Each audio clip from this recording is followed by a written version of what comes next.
Hello दोस्तों, आप सभी का स्वागत है आपके अपने यूट्यूब चैनल स्टडी विद सतेंश में।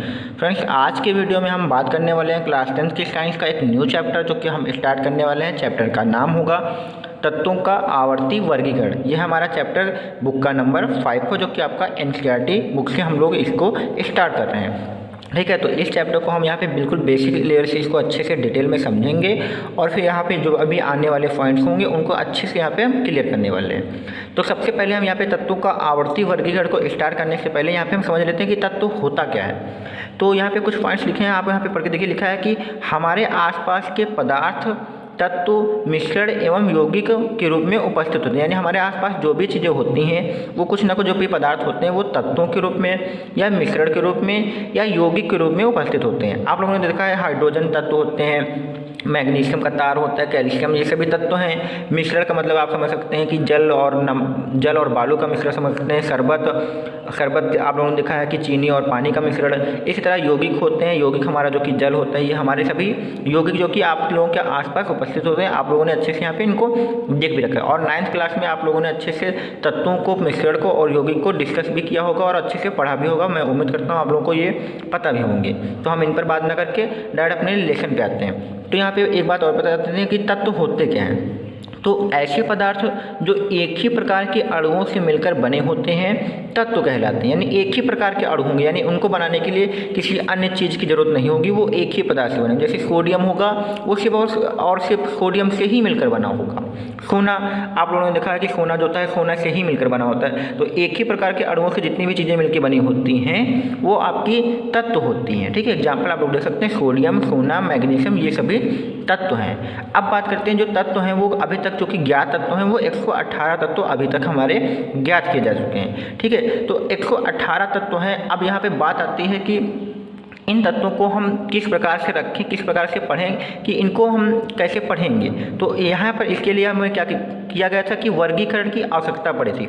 यानी इन तत्वों को वर्गीकृत करने की आवश्यकता पड़ी थी।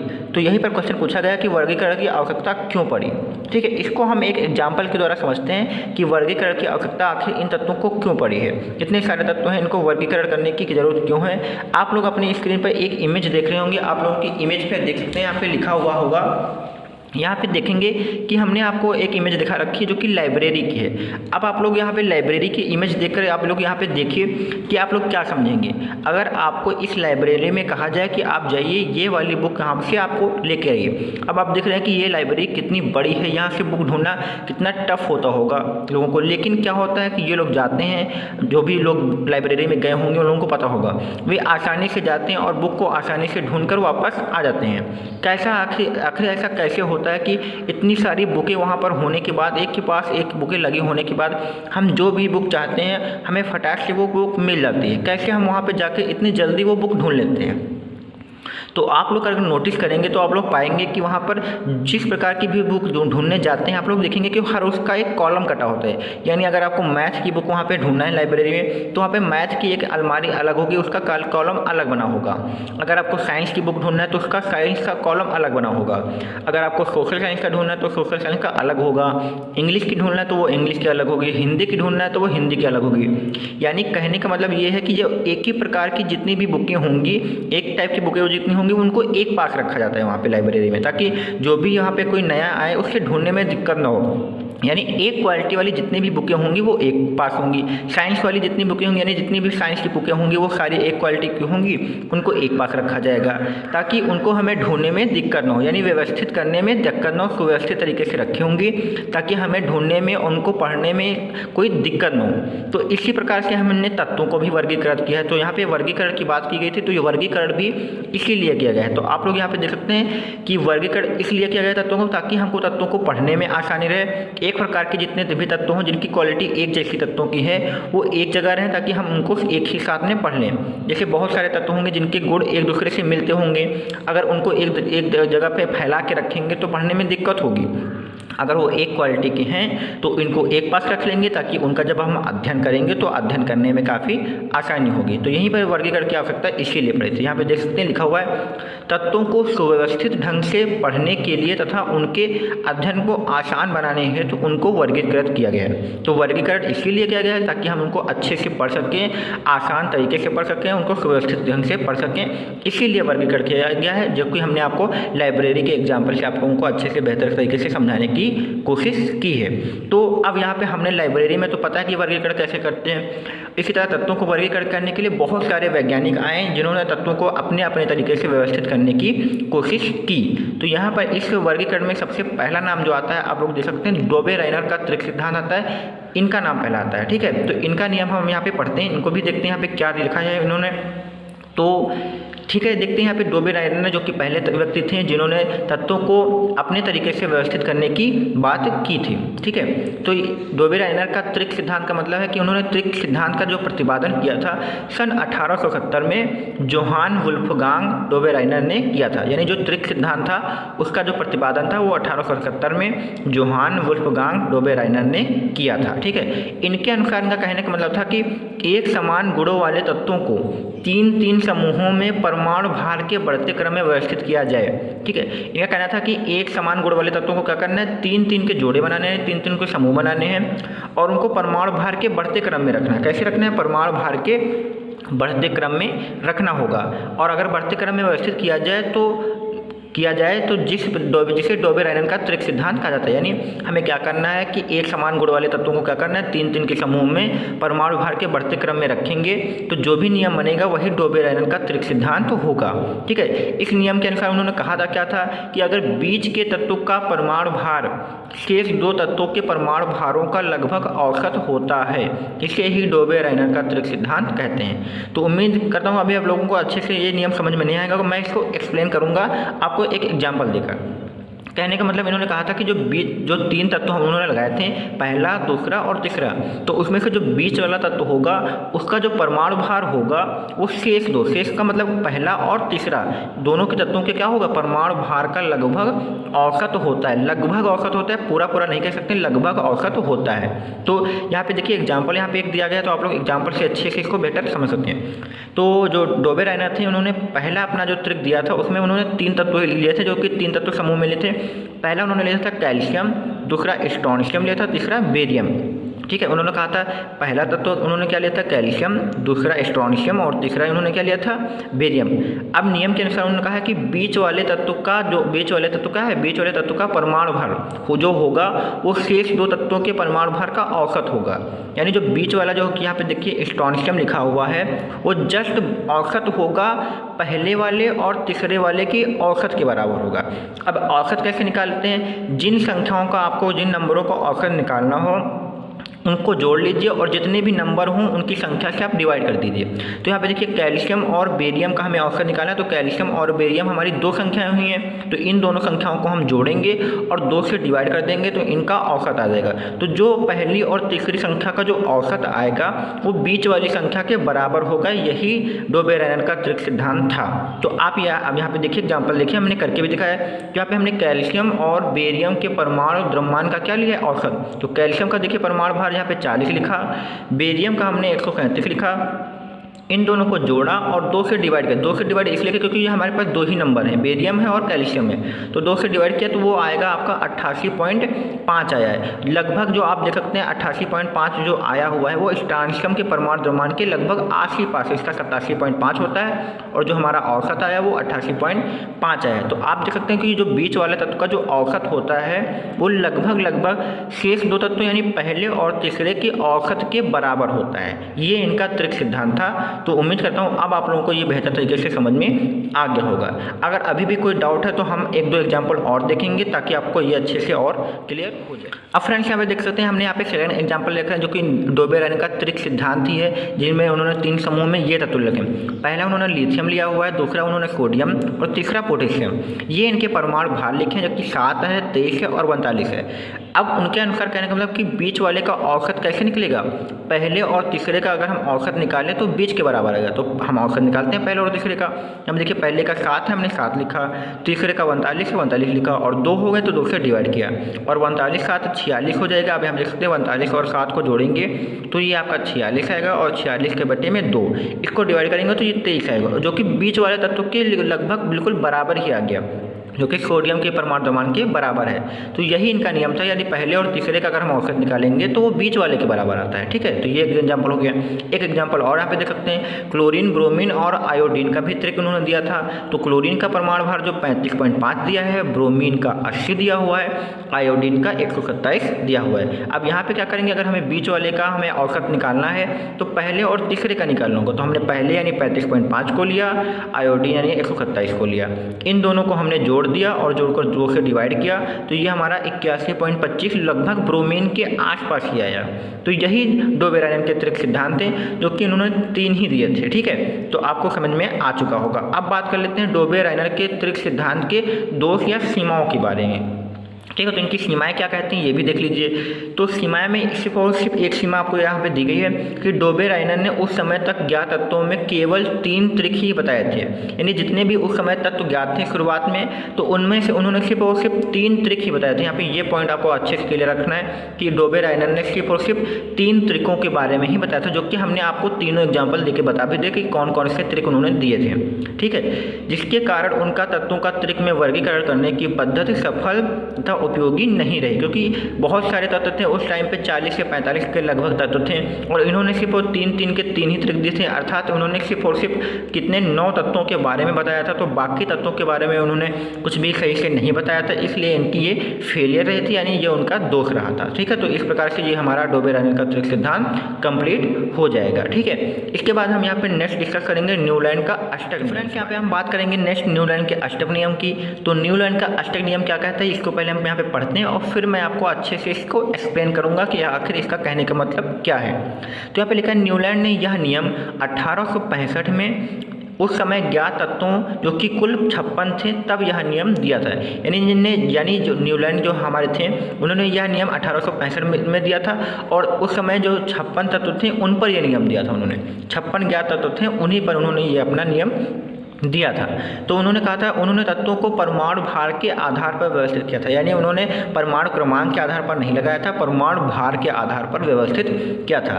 इनके अनुसार, यानी इस नियम के अनुसार, जब तत्वों को परमाणु भार के आधार पर व्यवस्थित किया जाता है, यानी परमाणु भार के बढ़ते क्रम में व्यवस्थित किया जाता है, तो आने वाले प्रत्येक 8वें तत्व के गुणधर्म पहले तत्व के समान होते हैं। यानी परमाणु भार के जब बढ़ते क्रम में हम तत्वों को लगाएंगे तो जो हर 8वां तत्व होगा वो पहले तत्व से गुणों में बिल्कुल सेम होगा। ये उनका कहने का मतलब था यहाँ पे।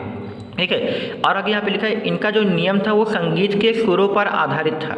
अब संगीत के सुरों पर आधारित था, इसका मतलब क्या है कहने का मतलब यह है कि संगीत में प्रत्येक 8वां सुर भी पहले सुर के समान होता है। यानी जिस प्रकार से संगीत में हर 8वां सुर पहले सुर के समान होता है, उसी प्रकार इसकी न्यूलैंड के अष्टक नियम में हर 8वां तत्व पहले तत्व से बिल्कुल समानता रखता है। ठीक है, ये आप देखेंगे संगीत का हमने कुछ 8 सुर रख ले, जो कि होते हैं सा, रे, गा, मा, पा, धा, नी, सा। ये आपके संगीत के सुर हैं। अभी देखिए हमने यहाँ पे सा से स्टार्ट किया, जो कि हमारा पहला हो गया, रे हमारा दूसरा, गा हमारा तीसरा, और मा चौथा, और ये पा 5वां, इसी तरह धा 6ठे नंबर पर, नी 7वें नंबर पर, और फिर सा फिर से आ गया 8वें नंबर पर। तो आप देखिए यहाँ पे हमारा जो आखिरी हमारा यहाँ पे है जो 8वें नंबर पे वो सा है, जो कि जस्ट पहले नंबर से मिल रहा है, यानी इस सा से मिल रहा है। तो हमने सा से स्टार्ट किया और सा पे ही आ गए, यानी एक ही जैसे तो पढ़ गए, यानी 8वां वाला पहले से मैच कर रहा है। इसी प्रकार से क्या होता है, तत्व भी जो होते हैं 8वां वाला तत्व पहले वाले तत्व से बिल्कुल गुणों में मैच करता है। यही इनका नियम था कहने का। ठीक है, आइए हम इसको एग्जाम्पल के द्वारा समझते हैं, तब आपको और बेहतर समझ में आ जाएगा।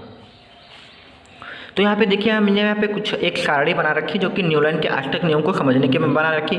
यहाँ पे हमने पहले कॉलम में हमने तत्वों को ले रखा है, उसके बाद उनके परमाणु भारों को ले रखा है, क्योंकि हमारा जो न्यूलैंड का अष्टक नियम है वो परमाणु भार के बढ़ते क्रम में है। फिर यहाँ पे हमने तत्वों को ले रखा है और परमाणु भारों को ले रखा है, फिर यहाँ पे तत्वों को और परमाणु भारों को। तो जो उस समय ज्ञात तत्वों की बात करें तो सबसे पहले हमारा लिथियम आता था, उस समय हाइड्रोजन की खोज नहीं हुई थी। उसके बाद बेरिलियम था, फिर boron, carbon, nitrogen, oxygen, fluorine. इसके बाद sodium, magnesium, aluminium, silicon, phosphorus, sulphur, chlorine, potassium, calcium, इस प्रकार से ये परमाणु भार के बढ़ते क्रम में इन्हीं तत्वों की उस समय खोज हुई थी। तो यही तत्व हमारे थे। उस समय अक्रिय गैसों की खोज नहीं हुई थी। तो आप लोग ये मत सोचिएगा कि फ्लोरीन जो कि है, फ्लोरीन के बाद इस समय की और सारी में देखा जाए तो फ्लोरीन के बाद इस समय जो आएगा वो नियॉन आता है। लेकिन उस समय की बात करें तो 56 तत्वों में ये नियॉन नहीं था, तो इसकी अभी काउंटिंग नहीं होगी। तो नियॉन के जस्ट 10 के बाद हमारा क्या आ जाएगा, सोडियम आ जाएगा। ठीक है। अब यहाँ देखिए, अगर हम लिथियम की बात करें तो लिथियम के गुण जो कि पहला तत्व है, इसके जो गुण होंगे 8वें तत्व से मैच करेंगे। तो गिनिए यहाँ पे, पहला, दूसरा, तीसरा, चौथा, 5वां, छठा, 7वां और ये 8वां, यानी ये 8वां तत्व जो कि हमारा क्या है, 8वां तत्व हमारा क्या है, जो कि हमारा सोडियम है। इसके जो गुण होंगे वो जस्ट मैच करेंगे जाके, यानी लिथियम से बिल्कुल मैच करते हुए मिलेंगे। यानी हर 8वां तत्व अपने पहले तत्व के गुणों में मैच करेगा। इसी प्रकार से मैग्नीशियम देख लीजिए, ये हमारा अगर 8वां तत्व है तो इसके पहले के कौन से तत्व होंगे, गिन लीजिए। इससे पहले 1, 2, 3, 4, 5, 6, 7, 8, यानी ये वाला। तो बेरिलियम के जो गुण होंगे वो मैग्नीशियम से मैच करेंगे, यानी बेरिलियम के बाद जो 8वां आएगा वो मैग्नीशियम आएगा। इसी प्रकार से बोरान के बाद जो 8वां आएगा वो एल्युमिनियम आएगा, यानी बोरान के एल्युमिनियम के मैच करेंगे। कार्बन के जो बाद 8वां आएगा वो सिलिकॉन आएगा, यानी कार्बन और सिलिकॉन की मैच करेंगे। इसी प्रकार से अगर हम सोडियम को पहला मान के चलें तो पहला, दूसरा, तीसरा, चौथा, 5वां, छठा, 7वां और 8वां, यानी सोडियम के जो गुण होंगे वो पोटेशियम से मैच करेंगे, क्योंकि सोडियम के 8वें नंबर के बाद जो आ रहा है वो पोटेशियम आ रहा है। तो इस प्रकार से लिथियम, सोडियम, पोटेशियम के गुण एक जैसे मैच करते हैं। इसी प्रकार से मैग्नीशियम के बाद जो 8वां आ रहा है आपका वो कैल्शियम आ रहा है। तो मैग्नीशियम के बाद अगर किसी के मैच करेंगे तो वो कैल्शियम से मैच करेंगे। तो यही इनका नियम था कि हर 8वां तत्व जो होगा वो पहले तत्व से गुणों में समान होगा, या पहला तत्व जो होगा आने वाले 8वें तत्व के समान होगा। इनका जो नियम था वो संगीत पर आधारित था। ठीक है। तो अभी हम आप लोगों को बताएंगे कि इनके गुण कैसे मैच किए, तो ये भी हम आपको यहाँ पे एक्सप्लेन कर सकते हैं। थोड़ा सा समझने में आप लोगों को आसानी होगी कि लिथियम, सोडियम और पोटेशियम के गुण कैसे मैच करते हैं। तो यहाँ पे देखिए, यहाँ पे हमने आपको समझाने के लिए यहाँ पे दिखा रखा है, ये लिथियम है आपका, और ये आपका सोडियम हो जाएगा, और ये आपका यहाँ पे पोटेशियम हो जाएगा। इनके गुण आपके मैच करते हैं। तो इनको हम समझाने के लिए आपको यहाँ पे हम इनके परमाणु क्रमांक से आपको समझाएंगे। लिथियम का परमाणु क्रमांक 3 होता है, सोडियम का 11 होता है और पोटेशियम का 19 होता है। आप लोगों ने शायद इलेक्ट्रॉन भरने का क्रम पढ़ा होगा, अगर नहीं पढ़ा तो आपको रखना कि कभी भी जो ये परमाणु क्रमांक होते हैं यही इलेक्ट्रॉनों की संख्या होती है। इलेक्ट्रॉन भरने का जो क्रम होता है वो 2, 8, 8, 18, 18 और 32 इस प्रकार से इलेक्ट्रॉनों को भरने का क्रम होता है। यानी पहले में हम 2 रखेंगे, जब 2 हो जाएंगे तो दूसरे कोष में हम 8 रखते हैं, 8 होने के बाद फिर तीसरे में रखते हैं। तो लिथियम का यहाँ पे देखिए, यहाँ पे कितने हैं, 3 है, तो यानी हम पहले में 2 रखेंगे और दूसरे में हमारा कितना बचेगा, 1 बचेगा। टोटल हमें 3 भरने हैं, तो पहले में हमने 2 भर दिए, दूसरे में 1 रखा। यहाँ पे सोडियम की बात करें तो पहले में 2 रखेंगे क्योंकि हमें 11 भरने हैं, दूसरे में 8 रखेंगे, 8 2 10 हो जाएंगे और हमारा यहाँ पे 1 बचेगा। इस प्रकार से पोटेशियम का चेक करें तो पहले में 2, दूसरे में 8, तीसरे में भी 8, तो 8 8 16, 2 कितने हो जाएंगे, 18 हो जाएंगे और हमारा कितना बचेगा, 1 बचेगा। तो आप देख सकते हैं इन तीनों तत्वों के लास्ट में जो इलेक्ट्रॉन बच रहे हैं, यानी जो परमाणु क्रमांक होता है वही इलेक्ट्रॉन होते हैं, 1 बच रहा है, यानी इनमें कुछ ना कुछ क्वालिटी एक जैसी है, इसीलिए ये मैच कर रहे हैं। तो यही इन्होंने यहाँ पे नियम दिया था कि लिथियम के गुण जो कि होंगे सोडियम से मिलेंगे, सोडियम के जो कि होंगे पोटेशियम से मिलेंगे, यानी पहला तत्व 8वें गुणों से समानता रखता है। यही आपका न्यूलैंड का अष्टक नियम है। तो आपको यहाँ पे अच्छे से इसको याद रखना होगा। अब न्यूलैंड के अष्टक नियम की भी कुछ कमियां रह गई थी, जिसकी वजह से यह नियम ज़्यादा दिनों तक नहीं चल पाया था। तो उनकी कमियों को भी हम यहाँ पे देख लेते हैं कि इनकी कौन कौन सी कमियां हैं, उनको भी यहाँ पे देख लीजिए आप लोग। तो यहाँ पे कमियों की बात करें तो आपकी सबसे पहली कमी की बात करें तो यहाँ पे लिखा हुआ है, यह नियम केवल कैल्शियम धातु यानी हल्की धातु तक लागू हो पाए। आप लोगों ने देखा कि उस समय 56 तत्व ज्ञात थे, तो ये नियम जो था सिर्फ और सिर्फ कैल्शियम तक ही लागू था, इसके आगे ये नियम नहीं लागू हो पाए, इसलिए यह नियम फेल हो गया। तो क्योंकि टोटल 56 तत्व थे, उन सभी पर यह लागू होना चाहिए था, लेकिन ये लागू क्यों हुआ, सिर्फ और सिर्फ कैल्शियम तक ही लागू हुआ, इसलिए यह नियम फेल हो गया। दूसरा यहाँ पे दिया गया कि दिए गए तत्वों के गुण इस सारणी से मेल नहीं खाते हैं, यानी जो नए तत्व आए थे उनके जो गुण होंगे इस सारणी से मेल नहीं खाते थे, यानी 56 के बाद जो तत्व नए खोजे गए थे उनको इन आवर्त सारणी से मिलाया गया, तो उनके गुण इनसे मिलते जुलते नहीं थे, इसलिए यह फेल हो गया था।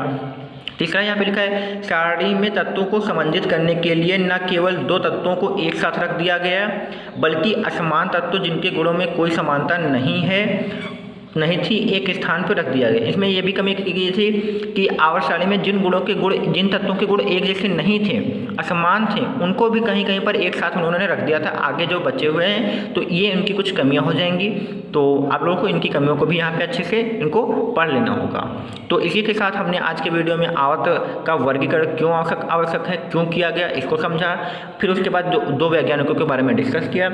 सबसे पहले डोबे-रायलेन का त्रिक सिद्धांत समझा, यानी उन्होंने कैसे तत्वों को एडजस्ट किया था, कैसे यहाँ पे उन्होंने लगाया था, वो नियम फेल हुआ। फिर हमने न्यूटन के अष्टक नियम को यहाँ पे डिटेल में पढ़ा, उनका भी नियम कुछ हद तक सही था, लेकिन उसके आगे भी यहाँ पे उनका फेल हो गया। ठीक है, अब नेक्स्ट वीडियो में हम आवर्त वर्गीकरण में, तत्वों के वर्गीकरण में मेंडलीव की आवर्त सारणी के बारे में पढ़ेंगे कि उन्होंने आखिर किस प्रकार से तत्वों को व्यवस्थित किया था। ठीक है, तो आज के वीडियो में आप लोगों के लिए इतना ही। तब तक के लिए आप लोग चैनल पर बने रहें। अगर आपको कोई वीडियो पसंद आया तो चैनल को लाइक, सब्सक्राइब और दोस्तों में शेयर करें।